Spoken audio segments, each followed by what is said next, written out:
வணக்கம் நண்பர்களே. நாளைக்கு என்ன எக்ஸாம் எழுத போகிறோன்னு எல்லாருக்குமே தெரியும். பிஜிடிஆர்பி எக்ஸாம் தான் நம்ம எல்லாருமே ப்ரிப்பேர் பண்ணியிருப்போம்னு தெரியும். இருந்தாலும் நம்ம ஒன் டைம் ரிவைஸ் பண்ணுறோம். மோஸ்ட் இம்பார்ட்டன்ட் கொஸ்டின் தான் நம்ம ரிவைஸ் பண்ணிகிட்ருக்கோம். ஃபஸ்ட் டைம் நீங்கள் இது பார்க்குறீங்கன்னா சப்ஸ்கிரைப் பண்ணிட்டு வாங்க. ஆல்ரெடி சப்ஸ்கிரைப் பண்ணவங்களுக்கும் மிக்க நன்றி. ஓகேங்களா? வாங்க இப்போ ஃபஸ்ட் ஒன் பார்க்கலாமா? மா போ சி முயன்று சேர்த்து வைத்த சொத்து எதுன்னு கேட்குறாங்க.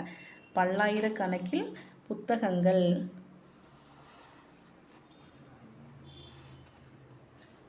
செகண்ட் ஒன், மாலவன் குன்றம் போனால் என்ன, வேலவன் குன்றமாவது வேண்டும். இத்தொடரில் மாலவன் குன்றமும் வேலவன் குன்றமும் எதுன்னு கேட்குறாங்க. மாலவன் குன்றம்னா திருப்பதி, வேலவன் குன்றம்னா திருத்தணி. ஓகேவா? திருப்பதி போனால் என்ன, திருத்தணி வேண்டும்னு சொல்கிறாங்க. தேர்ட் ஒன் பாருங்கள். வாசவர் ஓசுனர் இச்சொற்கள் உணர்த்தும் வணிகர்கள் யாவர்னு கேட்குறாங்க. வாசவர் நறுமண பொருள் விற்பவர் தான் வாசவர். ஓசுனர்னா பானை வணைபவர். உரையிடையிட்ட பாட்டடை செய்யுள் என அழைக்கப்படும் இலக்கியம் எதுன்னு கேட்டாங்கன்னா சிலப்பதிகாரம். இது எல்லாருக்குமே நல்லாவே தெரிஞ்சது தான். பாருங்க. ஃபிஃப்த் ஒன், அடிகள் நீரே அருளும் என்றவர் யார், நாட்டுதும் யாமோர் பாட்டுடை செய்யுள் என்று விடையை அறுத்தவர் யாருன்னா சாத்தனார் இளங்கோ. 3 மன்னர்களை பற்றி 900 பாடல்களால் அமைத்த நூல் எதுன்னு கேட்டாங்கன்னா முத்தொள்ளாயிரம். 3 மன்னர் 900னா சேர்த்து படிங்க, முத்தொள்ளாயிரம். நெக்ஸ்ட்டு, அதிர பொறுதல் மற்றும் செரு வென்றவர் சூடுதல் போன்ற புறத்திணைகள் எவ்வாறு அழைக்கப்படுகின்றன. தும்பை வாகை. கொல் யானை இளங்கமுகு போன்ற பதங்களின் இலக்கண குறிப்புன்னு கேட்டிருக்காங்க. வினைத்தொகை பண்புத்தொகை. கொல் யானைனா வினைத்தொகை, இளங்கமுகுனா பண்புத்தொகை. நச்சிலை வேல் கோ கோதை நாடு, நல் யானை கோ கிள்ளி நாடு. இத்தொடர்களில் குறிப்பிடப்பட்டுள்ள நாடுகள்னா சேர நாடு, சோழ நாடு. அறம் அறக்கண்ட நெறிமான் அவயம் என்ற வரிகள் இடம்பெற்ற நூல் எதுன்னு கேட்டாங்கன்னா புறநானூறு. கவிஞர் கல்யாண்ஜியின் பின்வரும் எந்த படைப்பு சாகித்ய அகாதமி விருது பெற்றதுன்னு கேட்குறாங்க. ஒரு சிறு ஓசை.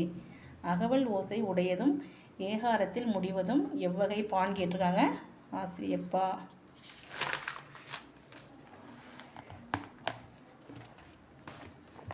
பெருந்திணை என்பது பொருந்தா காமம். சீனத்திற்கு சென்ற காஞ்சி மாநகரத்து சிற்றரசர் யார், போதி தர்மர். உய்முறை என்ற சொல்லின் பொருள் வாழும் முறை. பின்வரும் பதங்களுள் நீர் நிலையுடன் தொடர்பில்லாது எதுன்னு கேட்டாங்க. 4 ஆப்ஷன் கொடுத்துருக்காங்க. அதை நான் ஒன்று டிக் பண்ணியிருக்கேன். கரெக்டானது மட்டும் புல்லரி. ஏறு தழுவுதல் பற்றிய குறிப்பிட்ட சங்க இலக்கியம் எதுன்னு கேட்டாங்கன்னா கலித்தொகை.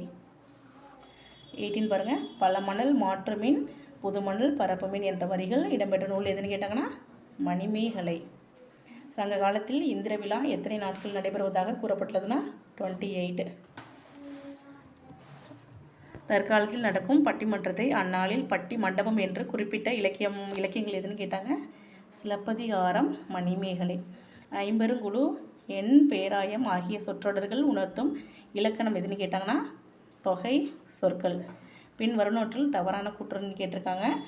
4 ஆப்ஷனில் நான் தவறானது மட்டும் டிக் பண்ணியிருக்கேன். 8, 10 ஆகிய எண்ணு பெயர்கள் பின் வல்லினம் மிகாது. இதுதான் கரெக்டான ஆன்சர். 23 பாருங்கள். தென்னிந்தியாவின் அடையாள சின்னமாக காங்கேய மாடுகள் போற்றப்படுகின்றன. இது எவ்வகை தொடர்னு கேட்டாங்கன்னா செய்தி தொடர். ஒரு செய்தியாக சொல்கிறதுனால இது செய்தி தொடர். ஊழ்வினை உறுத்து வந்து ஊட்டும் என்ற தொடர் இடம்பெற்ற நூல் எதுன்னு கேட்டால் சிலப்பதிகாரம். இது எல்லாருக்குமே நல்லாவே தெரியும். ஒன்ஸ் ரிவைஸ் பண்ணுறோம், அவ்வளோதான். தீரா இடும்பை தருவது எதுன்னு கேட்டாங்கன்னா ஆராயாமை ஐயப்படுதல். கனவிலும் இனிக்காதது எவர் நட்பு என்று வள்ளுவர் கூறுவது வாக்கு தவறுபவர். என் அம்மை வந்தாள் என்று மாட்டை பார்த்து கூறுவதே திணை வலு அமைதி. பின் வருணோற்றில் படற்கை பெயர் எதுன்னு கேட்குறாங்க. 4 ஆப்ஷனில் நம்ம கரெக்டானது டிக் பண்ணியிருக்கோம். அவர்.